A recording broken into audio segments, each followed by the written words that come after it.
why the leader of this world stand by and look at us dying. How long are we gonna wait for flood to come and flood away our cities? I haven't seen snow in Denmark since 1996. That is a sign. Don't they see it? Where are they living? Which planet are they living in? Are they living on the same planet we all live in? What is wrong with our leaders?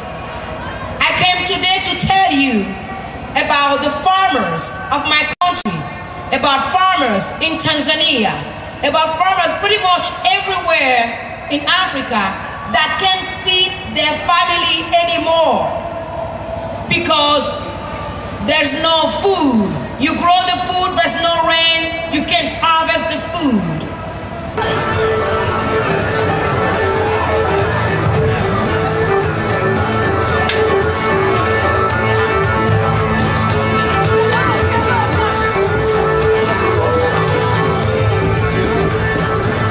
Tell the leaders, we have the power, we will change, and we will be the change we want to see, and no one is going to stop us.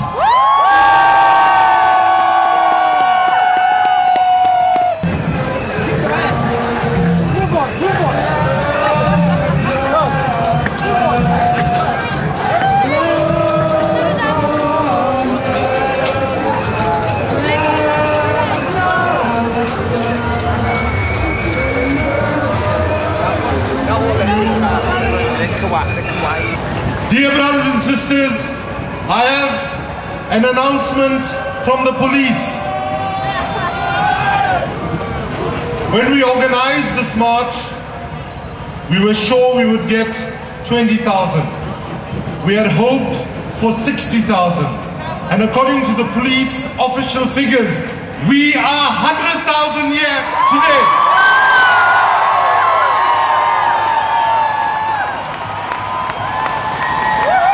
But we are not alone. We are joined today by 4,000 activities in virtually every country around the world to say to our leaders that nature does not negotiate and you should not play political poker with the future of our planet.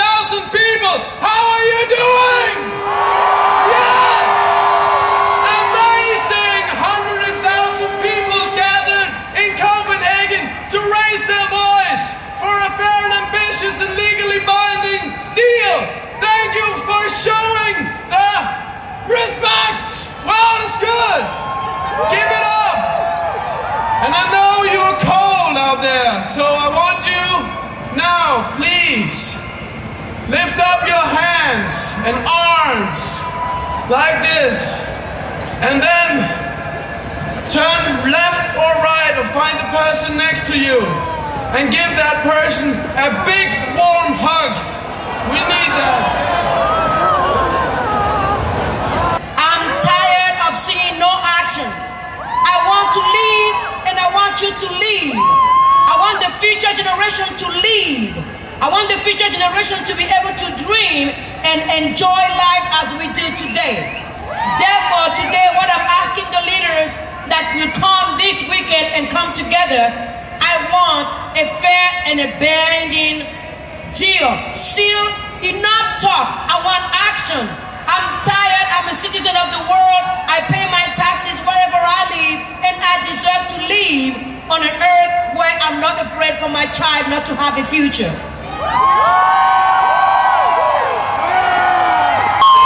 Hands in the air! Like you just don't care, but we do care! Yes! Keep jumping! Woo-hoo! All right now! Time is running out. We are trade unions, NGOs, indigenous groups, social movements, women's groups, and so on. We are the largest ever unity that we have organized around the challenge to say to our governments, we want a real deal here in Copenhagen.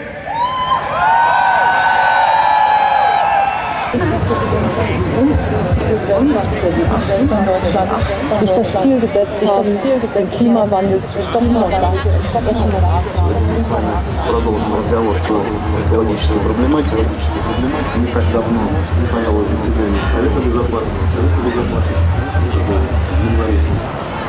Your involvement sends a clear message to all the governments around the world that we cannot wait anymore. Climate change is a fact. It's here, it's now, and we must do all we can to prevent further climate catastrophes by doing everything that's possible as individuals and as governments.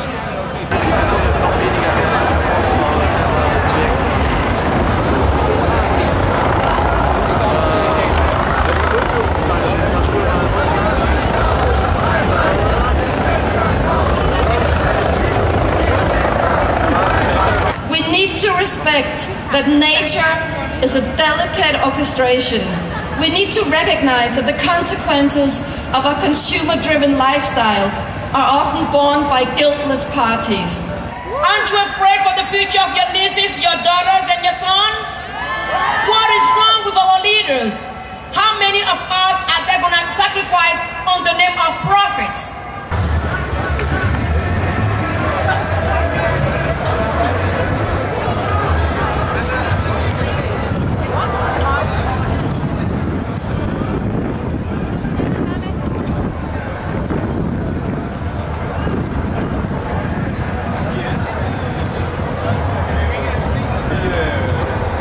We are saying to the leaders of the rich world, do not betray your own citizens, do not betray democracy, because that's what the majority of the people in the world want.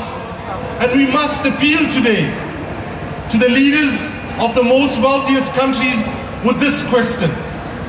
And the question is this: if you could have found not millions of dollars, not billions of dollars, but trillions of dollars to bail out the banks, the bankers, and the bonuses, surely you can find the money to bail out the planet and bail out the climate and bail out the poor.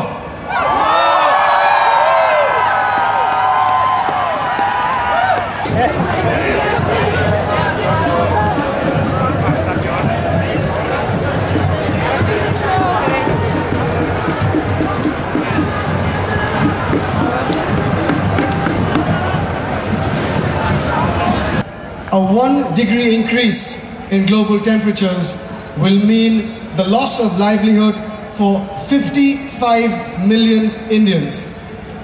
You have 5.3 million in this country. So, as we all know, what we are saying is, yes, India and all developing countries want to use clean energy. Give us the technology and give us the money for adaptation.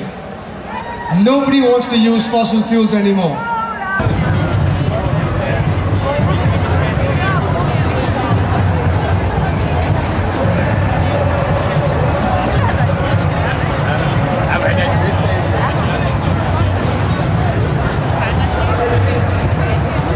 What is the job of a politician?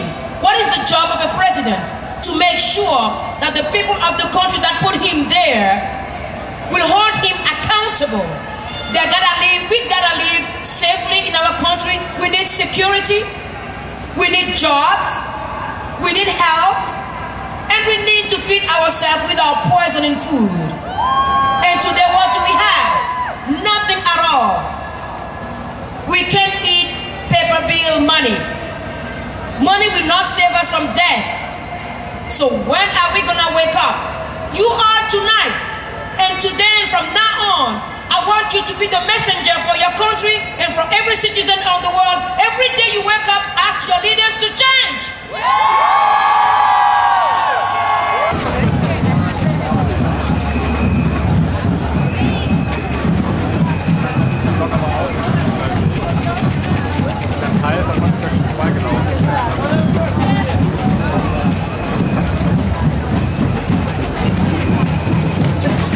Climate change is taking lives already.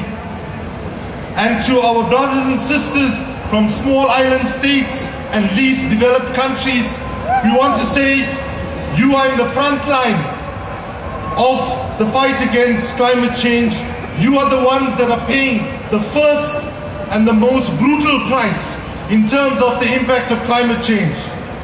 But what our leaders need to recognize, that the gravity of climate change means that we are all living on islands. We are all island states. We are all at the victim of their inaction and their lack of urgency.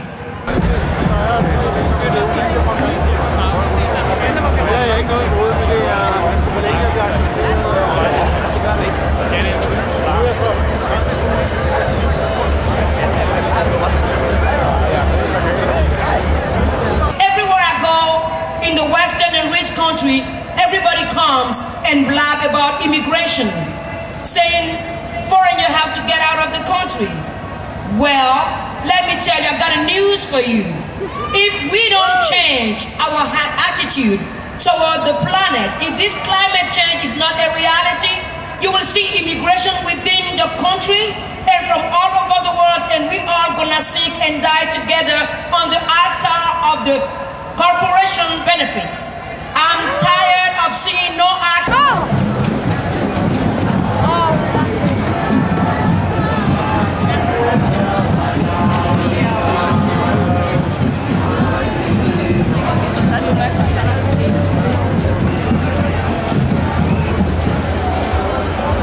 Let's not be scared of our future.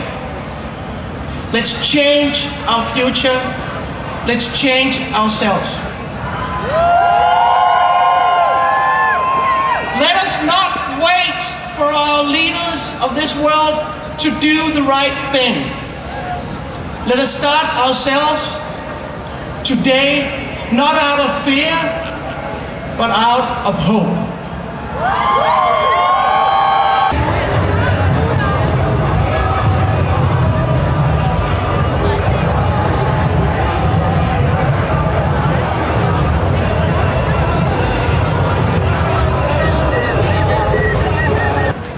We must send now a particular message to the most powerful leader in the negotiations, President Barack Obama.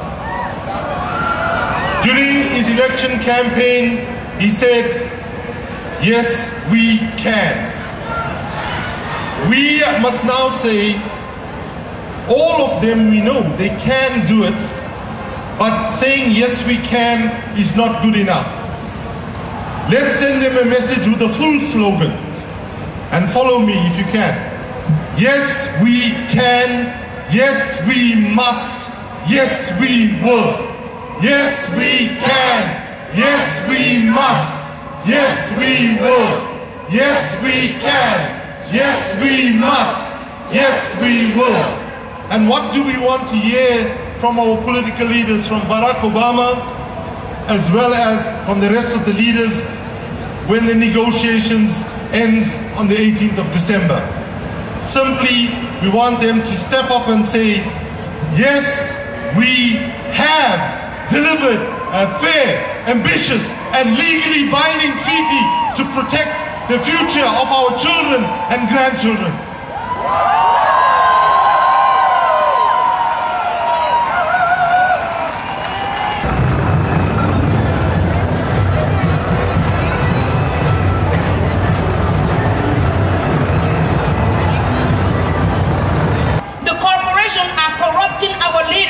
And our government that we vote and put in place, and they can't take decision to protect us.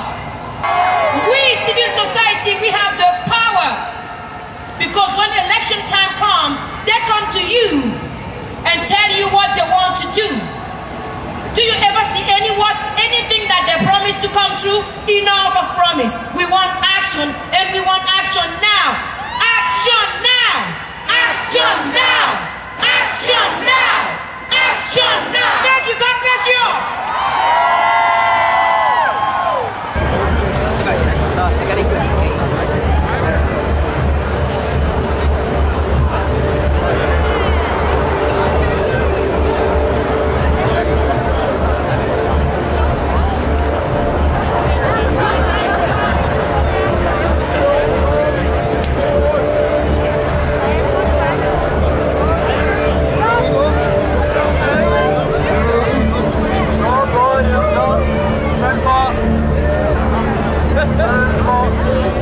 We are here showing that we are standing shoulder to shoulder, young and old, gay and straight, but most importantly, people from rich and poor countries are saying a simple message, that we either get this right as a united global family, acting together so that we can deliver to our children and grandchildren a safe and secure future, and if we get it wrong, we all go down together.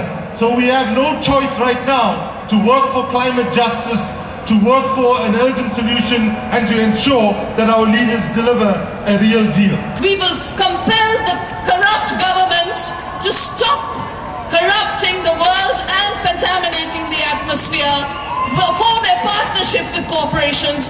Corporate rule has had its day. We told them in WTO, it's over. WTO hasn't got up after that. Let this be the time where you, marching to the COP15, tell the leaders, we have the power, we will change, and we will be the change we want to see, and no one is going to stop us.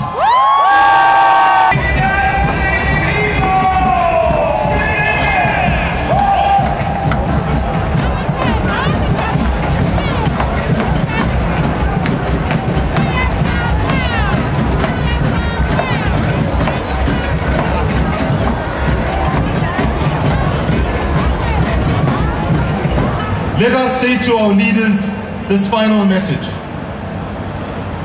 History has called upon you in December of 2009 in Copenhagen to act with the courage and urgency and a sense of justice.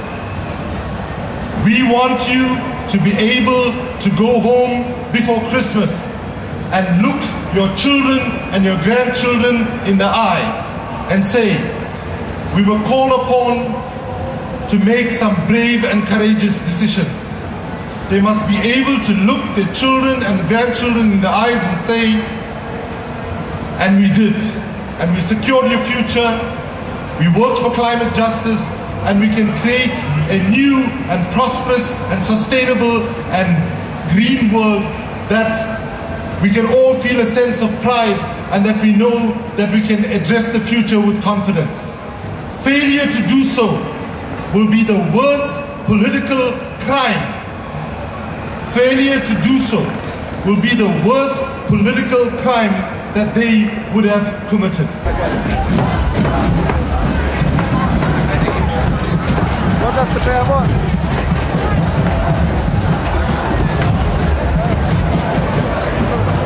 Many of our political leaders all seem to have the same medical condition. And that medical condition, sadly, is they all seem to have a problem with their hearing. Because they don't seem to hear us. So one more time. Yes, we can. Yes, we must. Yes, we will. Yes, we can. Yes, we must. Yes, we will. And as I conclude, let's say this. We have come here with a lot of hope. We have a week to go and we're going to struggle and make sure that they deliver what we need to. And we want to make sure that when history looks back on Copenhagen, it's seen as a Hopenhagen. It should not be seen as a Floppenhagen or a Nopenhagen. And we should say to them that the power is within their grasp. They can do it. All that is missing is political will. We believe that decency that lies in their hearts can come out and they can deliver a fair, ambitious and legally binding treaty by the time they leave here on 18th of December. Muchas gracias, merci beaucoup, thank you very much. Let's enjoy this march to the convention center. Let's go and let's make sure that we stand together. Thank you.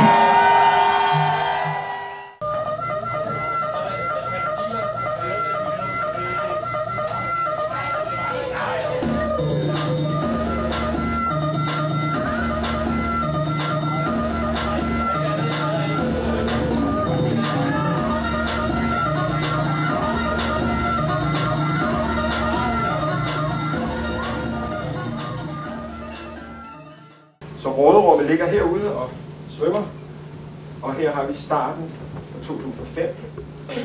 Så hvis man vil nærme sig noget af det, som IPCC siger, som forskellige forskningsinstitutioner siger, så skulle vi faktisk være på sådan en kurs. Og EU er nu på sådan en kurs her, med masser af kreditter inden. Halvdelen inden det danske regering har foreslået, at man skulle øge kreditmængden, så vi ikke skal lave noget herhjemme. Det er enormt pinligt. Og hvis det går helt vildt til næste år her i København, og man får en aftale osv., så kunne man overveje de 30%. Men regeringen er også inde på at jamen, det skal ikke være 30% automatisk, fordi sådan står det egentlig i papirerne i starten.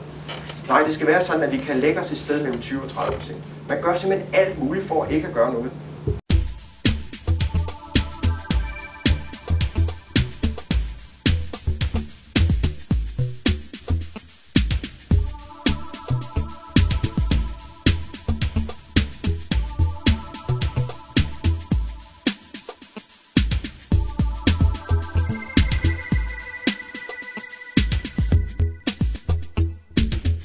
Hvordan kan EU sige, at en reduktion er på 20 eller 30? Hvordan kommer man frem til det? Altså noget af det, jeg kan se, er, at man snakker egentlig ikke 2, man snakker hele det interval, der hedder 2 til 2,4. Man lader altså målsætningen skride lidt.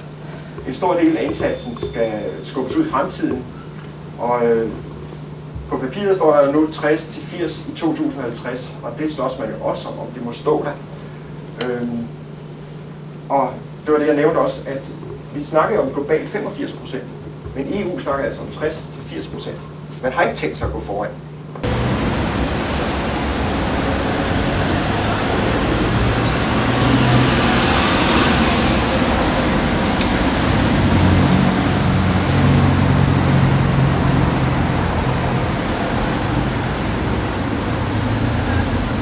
Så gør man ikke så meget nu, men man håber på, at der skal ske noget senere.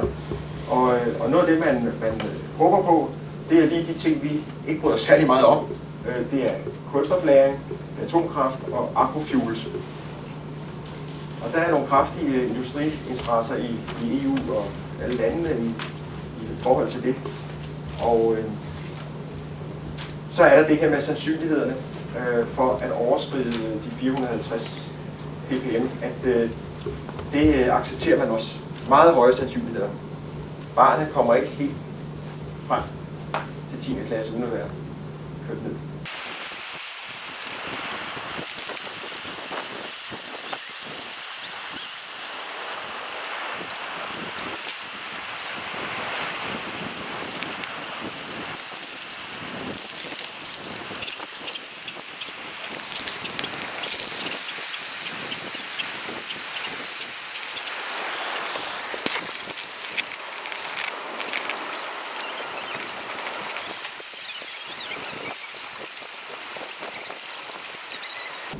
Siger 450 ppm ekvivalent, det giver faktisk en risiko eller sandsynlighed for, at man overskrider på omkring 50%.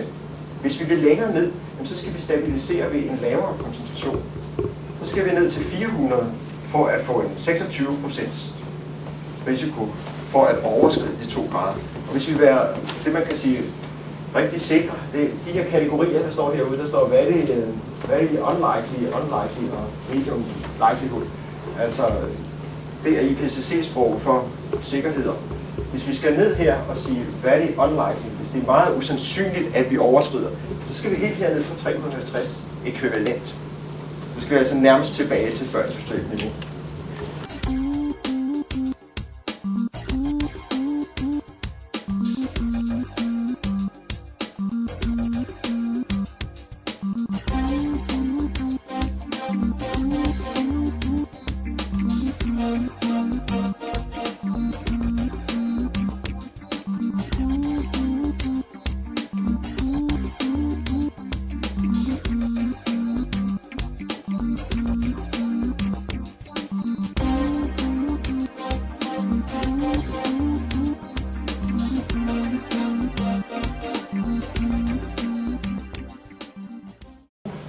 Klimapolitikken er ikke i tråd med det, der behøves for at tage sin del af opgaven med mindre end 2 grader.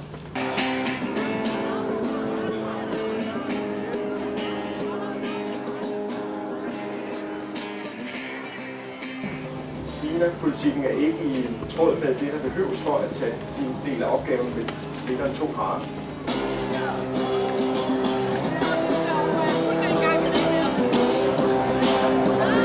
Der mangler en sammenhæng mellem de 2 grader og den her stabiliseringskoncentration, og som med høj sandsynlighed sikrer 2 graders målet.